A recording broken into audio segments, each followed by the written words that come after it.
Lesson 57. Back in the old country. We'll talk about going back to one's hometown in this text. Now first, listen and answer this question. Did the narrator find his mother's grave? 作者找到了他母亲的坟墓吗？ I stopped to let the car cool off and to study the map. I had expected to be near my objective by now, but everything still seemed alien to me. I was only 5 when my father had taken me abroad, and that was 18 years ago. When my mother had died after a tragic accident, he did not quickly recover from the shock and loneliness. Everything around him was full of her presence, continually reopening the wound. So he decided to emigrate.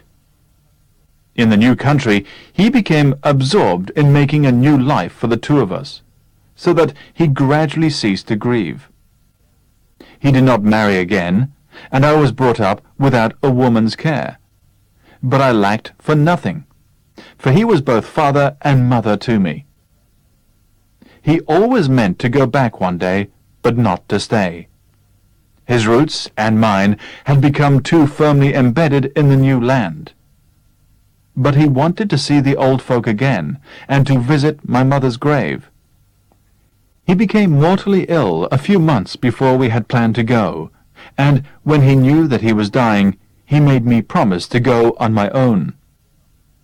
I hired a car the day after landing, and bought a comprehensive book of maps, which I found most helpful on the cross-country journey, but which I did not think I should need on the last stage. It was not that I actually remembered anything at all, but my father had described over and over again what we should see at every milestone, after leaving the nearest town, so that I was positive I should recognize it as familiar territory. Well, I had been wrong, for I was now lost. I looked at the map, and then at the mileometer. I had come 10 miles since leaving the town, and at this point, according to my father, I should be looking at farms and cottages in a valley, with the spire of the church of our village showing in the far distance. I could see no valley, no farms, no cottages, and no church spire, only a lake. I decided that I must have taken a wrong turning somewhere. So I drove back to the town and began to retrace the route, taking frequent glances at the map. I landed up at the same corner. The curious thing was that the lake was not marked on the map. I felt as if I had stumbled into a nightmare country, as you sometimes do in dreams. And, as in a nightmare, there was nobody in sight to help me. Fortunately for me, as I was wondering what to do next, there appeared on the horizon a man on horseback, riding in my direction. I waited till he came near. Then I asked him the way to our old village. He said that there was now no village. I thought he must have misunderstood me, so I repeated its name. This time he pointed to the lake. The village no longer existed because it had been submerged, and all the valley too. The lake was not a natural one, but a man-made reservoir. So did the author find his mother's grave? No, he didn't, because the village had been submerged by a man-made reservoir. This text is a first-person narrative, telling us about the author's own experience in going back to his hometown. At the beginning of the text, he tells us that he couldn't find his way to it. Then he goes on to tell us why they left their hometown. This going backward in time when you are telling a story is called flashback, 倒叙. After this, he makes another flashback about how he arrived at this point of the journey since he landed in the old country. Then he proceeds according to the time sequence. telling us how he met an old man, telling him that the old village had been submerged. Okay, now let's look at some language points in the text. I stopped to let the car cool off. Cool off here means to let the engine become colder. Let's look at more examples. After a morning in the sun, he likes to cool off in the sea, or cool down in the sea. Here, cool off or cool down simply means become colder. They were desperately in love at first, but now it's starting to cool off. So you can also use cool off to describe people's emotion, meaning feeling less strong. The opposite of cool off is warm up. For example, I'll warm up the engine while you are putting your coats on. Here, warm up means to make the engine start working. If you don't warm up before taking exercise, you risk injuring yourself. Warm up here means to do some starting exercises. 热身. I had expected to be near my objective by now. Objective here means aim or destination. Here it refers to my hometown. Let's look at more examples. His main objective now is simply to stay in power. His main aim now. Do you think you have achieved or attained or met your objectives after 4 years' study? 达到目标, we can use these verbs to go together with objectives. Science is usually concerned only with objective facts that can be proved. Objective here is used as an adjective. It's the opposite of subjective. 客观. Everything still seemed alien to me. Alien here means strange, unfamiliar. Let's look at more examples of the meaning of alien. The country had an alien government imposed on it by force. Alien here is being used with its basic meaning, foreign. When I first went to New York, it all felt very alien. Alien here means the same as the one in the text, unfamiliar, strange. I find the idea of sending young children to boarding school totally alien. Here, alien means totally unacceptable. 把很小的孩子送到寄宿学校，这个主意觉得不可接受。Everything around him was full of her presence. Presence here is used to refer to the feeling of somebody still being around in a certain place, as if his mother was still alive and around. Look at one more example. His daughter's presence seemed to fill her empty room. He still felt that his daughter was around in her empty room. Continually reopening the wound. It's used figuratively, meaning still reminding him of the sadness of the loss of her. Look at this example.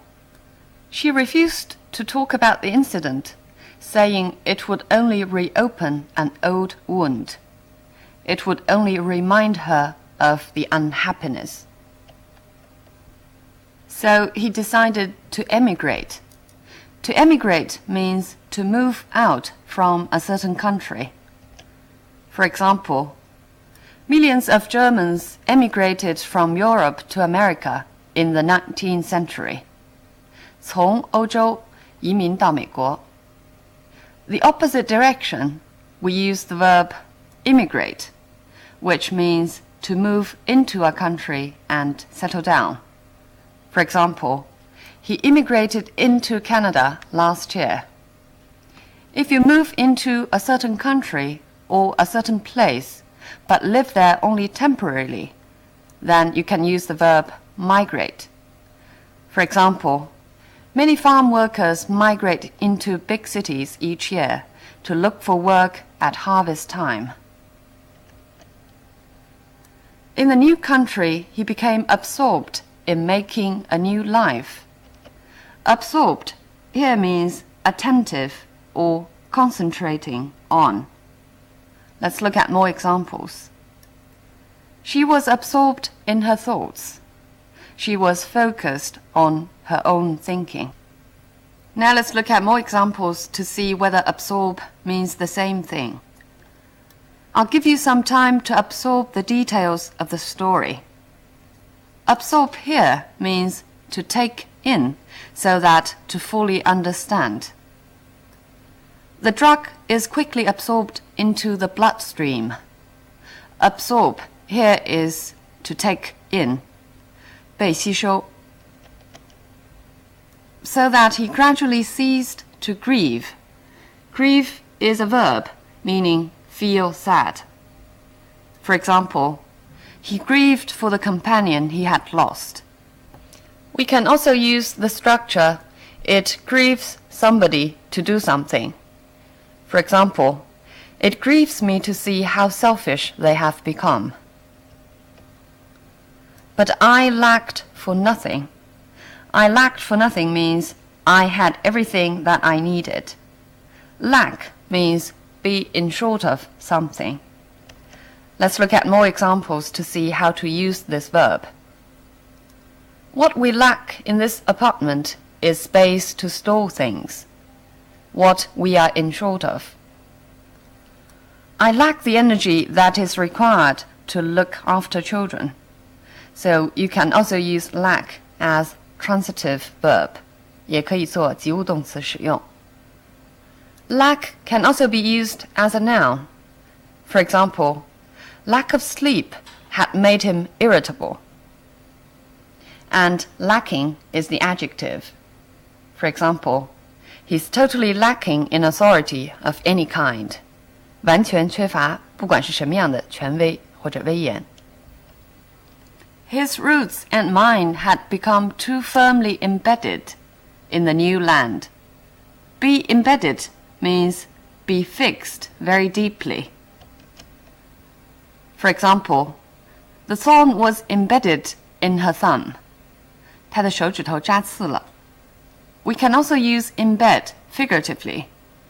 For example, the discrimination against women was deeply embedded in the society.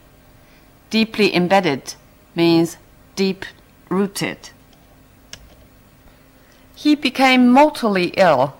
Mortally here means fatally. For example, the soldier was mortally wounded. Fatally wounded. But in this example, apparently the criticisms mortally offended him. Mortally means very seriously offended him. I hired a car and bought a comprehensive book of maps. Comprehensive means complete and inclusive. For example, he has written a fully comprehensive guide to Rome, meaning a very complete guide. We will offer you a comprehensive training in all aspects of the business. A comprehensive training means a training in every aspect, an all-inclusive training. A comprehensive university refers to that kind of university including both science and arts. 综合性大学. Which I didn't think I should need on the last stage. On the last stage refers to the last part of his journey to the hometown. Stage means a special period of development, 一个阶段. For example, the project is in its final stage and should be completed in a month. Is in the last period of time of development. Our relationship is going through a difficult stage at the moment. Our relationship is experiencing a difficult time. I've been looking for a job for so long that I've reached the stage where I don't care what I do. So long that I've reached that kind of time when I don't care what kind of job I would get. My father had described over and over again what we should see at every milestone. Milestone is a stone or post at roadside to mark the distance, 里程碑. It can also refer to a very important event in a person's life or in history. For example, he felt that going to university was a real milestone in his life. Going to university was really a very important event in his life. So that I was positive I should recognize it as familiar territory. I was certain. Let's look at more examples to see the different meanings of positive in different contexts. Are you positive that you saw me lock the door? Are you sure that you saw me lock the door? It's great being with her because she's got such a positive attitude to everything. Positive here means hopeful or active attitude, 一种积极的态度. He's HIV positive. Positive can also be used to refer to the test result. 它是人体免疫缺损病毒阳性. I should recognize it as familiar territory. Territory basically means the area of a country, 领土. It can also refer to any kind of field or area. For example, the UN is sending aid to the occupied territory, 被占领的领土. His study is forbidden territory to the rest of the family. 他的书房对其他的家庭成员来讲 is a forbidden territory. It's some place that the other members are not allowed. Medieval literature is his territory, is his major field, 他的专业领域. There was nobody in sight to help me. In sight means nobody around at present to help me. Let's look at more examples. When we arrived, there wasn't a soul in sight. Simply means there wasn't anybody around. Peace is now in sight. Here in sight means very close, approaching. The opposite of in sight is out of sight. In English, there's a saying, out of sight, out of mind, meaning so long as you don't see something, you won't think about it. 眼不见心不烦. Get out of my sight, meaning get away. There appeared on the horizon. On the horizon, 在地平线上, meaning the place where the sky and the earth meet. For example, the moon rose slowly above the horizon. On the horizon can also mean very close, about to happen. For example, the new threat on the horizon is unemployment. Horizon, when being used as a plural form, means knowledge or experience. For example, the visit to Europe certainly broadened our horizons, or expanded or widened our horizons. 开阔了眼界. We all know that but can make a turn in the meaning of a sentence. But 经常表示转折. For example, the lake was not a natural one, but a man-made reservoir. In the text, there's another sentence using but more complicated. It was not that I actually remembered anything at all, but my father had described over and over again what we should see at every milestone. This but clause is too long, so it's made into a separate sentence. And the separate sentence structure also helps to emphasize why he didn't think he would need a map. The author of this text has emigrated into a new country, and in that country he is an immigrant.